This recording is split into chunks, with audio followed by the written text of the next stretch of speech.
has to be like number one. You know, we can say like, oh, take all these fancy supplements, do all these big treatments. But I mean, if you're not sleeping, forget Also, it. and maybe you guys, sleep I and know, water. yeah, Right. Rich may know, is I also have atrial fibrillation, right? AFib. Mm. So I don't know if that plays any part of this. I'm hoping to go get an ablation in a couple of weeks.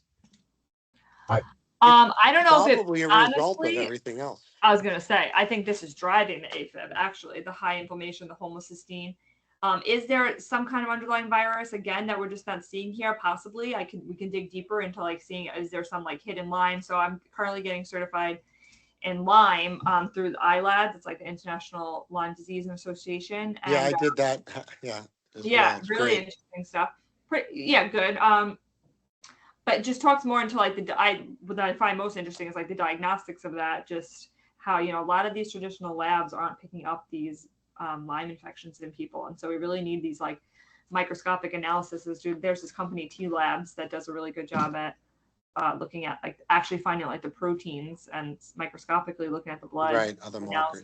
They can see the bugs rather than just saying, oh, is there an antibody? Is there an IgM, right? So an IgM is what we look at to see if there's an active infection, but not everybody has an IgM, especially once it's chronic. Like that's very acute. If you catch it when it's acute, you're lucky.